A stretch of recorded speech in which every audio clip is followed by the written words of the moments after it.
The Bible contains the mind of God, the state of man, the way of salvation, the doom of sinners, and the happiness of believers. Its doctrines are holy, its precepts are binding, its stories are true, and its decisions are immutable.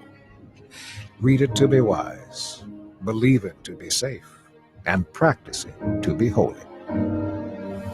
It contains light to direct you, food to support you, and comfort to cheer you. It is the traveler's map, the pilgrim's staff, the pilot's compass, the soldier's sword, and the Christian's charter. Here, paradise is restored, heaven opened, and the gates of hell disclosed. Christ is its grand subject, our good the design, and the glory of God its end. It should fill the memory, rule the heart, and guide the feet. Read it slowly, frequently, and prayerfully. It is a mine of wealth, health to the soul, and a river of pleasure. It involves the highest responsibility, will reward the greatest labor, and will condemn all who trifle with its sacred contents. Pray it in, read it through, live it out, and pass it on.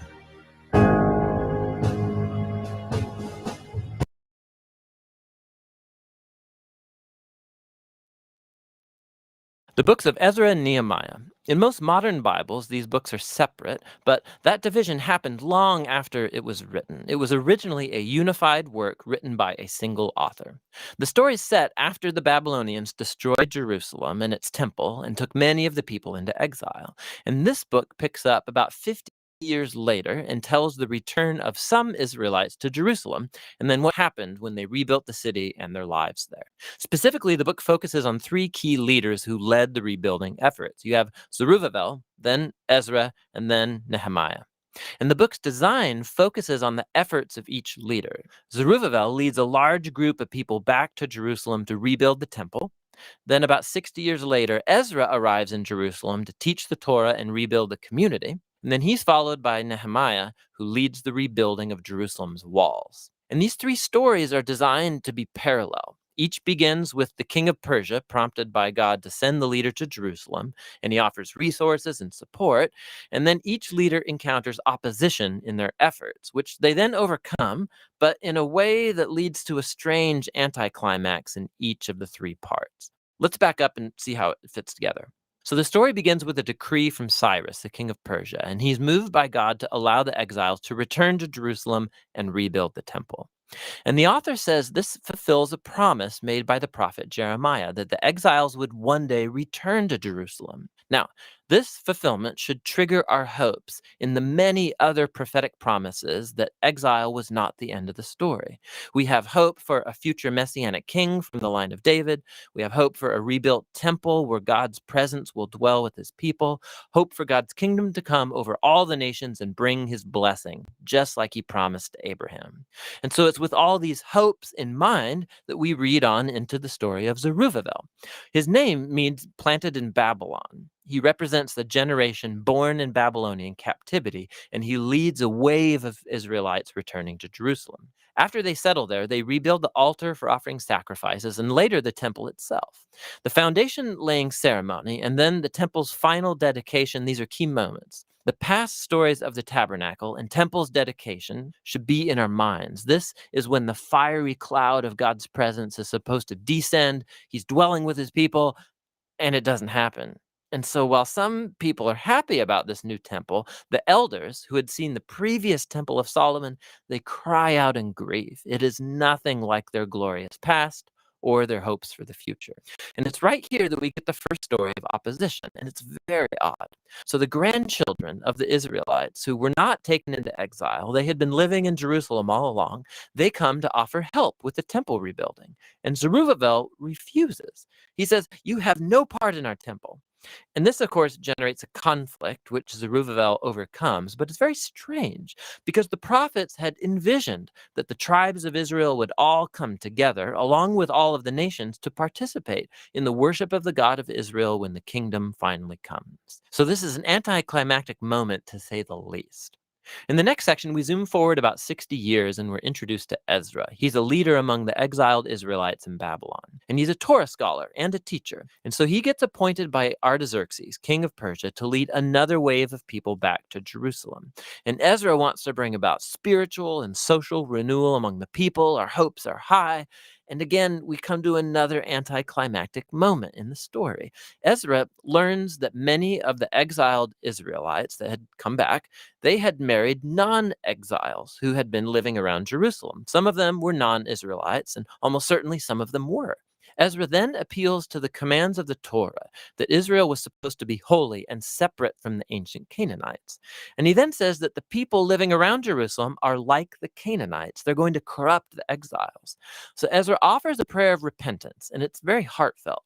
But then he rallies all the leaders and enacts this divorce decree that says all these marriages should be annulled, the women and children sent away. And then the decree is only partially carried out. We're given a list of some of the men who divorced their wives. The story is very strange for a number of reasons. First of all, God never commanded Ezra to do any of this. It was the leaders of Jerusalem who led Ezra to make the decree. Second, the contemporary prophet Malachi, he did say that the exiles should care about purity, but he also said that God was opposed to divorce. And so the mixed results of the decree, this all fits into this pattern of a strange concluding anticlimax. Which leads us to the next section about Nehemiah. He's an Israelite official serving in the Persian government, and when he hears about the ruined state of Jerusalem's walls, he prays and then gets permission from the Persian king Artaxerxes to go and rebuild the walls. The king even gives him an armed escort and these resources. So after arriving in Jerusalem, he begins the building project, and he too faces opposition from the people who had already been living around Jerusalem. Once again, we face a tension in the story. The contemporary prophet Zechariah said that the new Jerusalem of God's kingdom would be a city without walls, that God's presence would surround it, and people from all nations would come and join the covenant people. But Nehemiah seems to operate with the opposite vision. He informs the people surrounding Jerusalem that they have no part in Jerusalem. And this, of course, provokes them to hostility. And so while Nehemiah carries out his vision for the city with integrity and courage, they have to build the city with armed guards to protect them. We keep wondering, could this whole conflict have been handled differently? And this all leads to the conclusion of the book in two movements, first positive and then negative. Ezra and Nehemiah combine forces to bring about a spiritual renewal among the people. They gather all the exiles together for a festival. They read and teach the Torah to all the people for 7 days. And then they celebrate the ancient Feast of Tabernacles to remember God's faithfulness from the Exodus and the wilderness journeys. Then they offer a confession of their sins. They vow themselves to renew the covenant, follow all the commands of the Torah.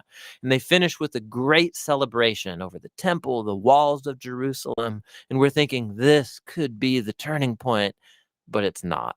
The book ends on a huge downer. Nehemiah tours around the city, and he finds that the people have not been fulfilling their covenant vows. So Zerubbabel's work is undone as he finds the temple being neglected and staffed by all these unqualified people.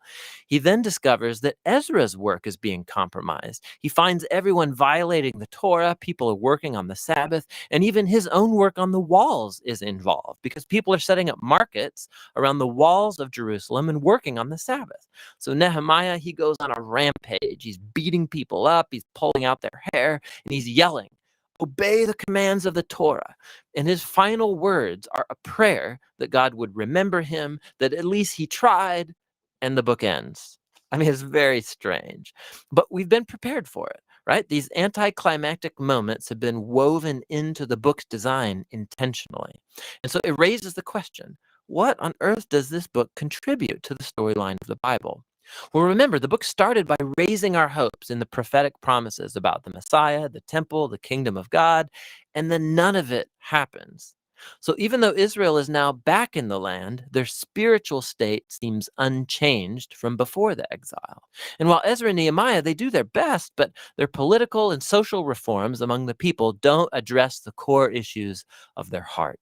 So what the book is pointing out is the same need highlighted by the prophets Jeremiah and Ezekiel. What God's people need is a holistic transformation of their hearts if they're ever going to love and obey their God.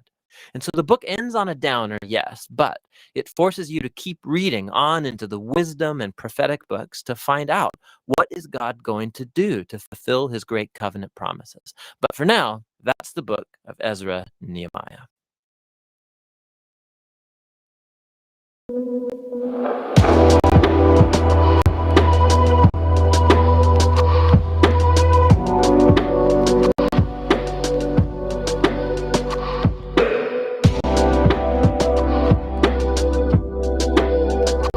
We're outside the old city walls of Jerusalem here. A very important site because when Nebuchadnezzar and the Babylonians conquered Jerusalem, they sacked the city, destroyed the walls, brought them down to a pile of rubble, destroyed the temple, and led away all the able-bodied people into what's known as exile. They were force-marched all the way around down to Babylon, far from home. There they sat down by the rivers of Babylon. You may have heard that song from a psalm that speaks about them weeping as they remembered Zion, the city of Jerusalem, now destroyed. Well, fast forward a few decades, and Nehemiah, one of the Israelites, one of the Hebrews, has been given a prominent position of power in Babylon.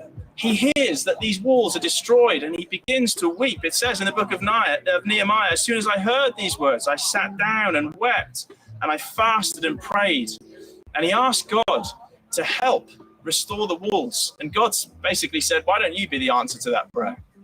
To cut a long story short, Nehemiah says, the gracious hand of my God was upon me. He got incredible favor and resources, returned to Jerusalem, and built up these walls. Many of these walls here, you can see, were built in the time of Nehemiah, and then later periods of restoration as well. Behind me here, you can just see the dung gate. One of the families said, we'll fix the dung gate. What heroes when you prepare to fix the dung gate. Everyone mucked in, and together they rebuilt the walls of Jerusalem. Most builders struggle to finish on time. Nehemiah and the builders of the wall had such favor, they finished in rapid time. And then along with Ezra, they worked to call God's people who'd been in exile back to the Torah. They celebrated the Passover. They recovered faithfulness to Yahweh here in the city of Jerusalem. Post-exile then, the walls were rebuilt, the temple was rebuilt, the nation was rebuilt, and they began to wait then for the promise of the Messiah who would come and bring ultimate restoration and hope. Nehemiah and the city of Jerusalem.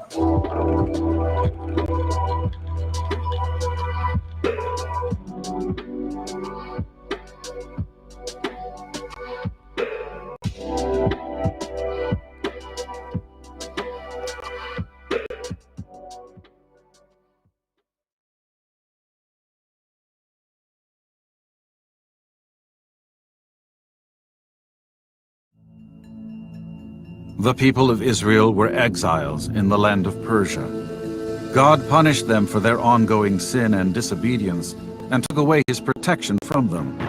So the Persians came and destroyed the city of Jerusalem and took the Israelites as their slaves. One of these Israelite slaves was a man named Nehemiah. His job was to serve food to the king and to make sure it was safe to eat. Though most of the Israelites lived in Persia, there were a few that survived and were still left in the broken-down Jerusalem. He missed Jerusalem and wanted to go back and help those people. Nehemiah could not stop thinking about and praying for Jerusalem. He was sad all the time. One day, while Nehemiah was before the king said, "Nehemiah, why are you so sad? Are you sick? Is something troubling you?" Nehemiah couldn't hold it in any longer. "O king, live forever. My home country, my father's land, is in ruin." The king was concerned and offered to help Nehemiah. Nehemiah told the king that he wanted to go back to Jerusalem and rebuild it as well as the walls around it. So Nehemiah asked the king for building supplies. He also asked the king to write a letter that he could show to anyone on his journey back to Jerusalem. This letter bore the seal of the king and protected Nehemiah as he traveled back to Jerusalem. It was a long and dangerous journey, but Nehemiah was excited to go back. As they neared Jerusalem, they could see its ruins in the distance. The beautiful city of Jerusalem was all broken down, with no wall around it. Work began immediately. Nehemiah wasted no time and gathered all the men to help rebuild the wall. He assigned each group to their task, rebuilding sections of the walls, brick by brick. It was a big task that was going to take a long time. As Nehemiah and the men rebuilt the wall, many leaders from nearby countries tried to stop them. They threatened to kill the Israelites. Nehemiah prayed to God and did not stop working. Each day they worked harder and harder, and the wall became stronger and stronger. After months of hard work and danger, the job was complete. There was singing, dancing, feasting, and a huge celebration. God was the one who deserved praise and glory for the finished job.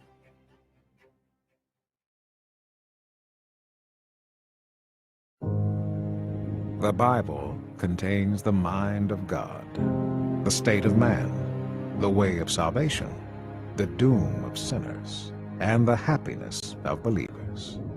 Its doctrines are holy, its precepts are binding, its stories are true, and its decisions are immutable.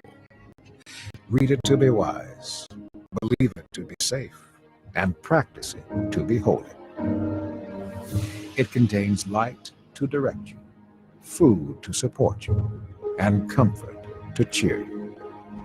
It is the traveler's map, the pilgrim's staff, the pilot's compass, the soldier's sword, and the Christian's charter.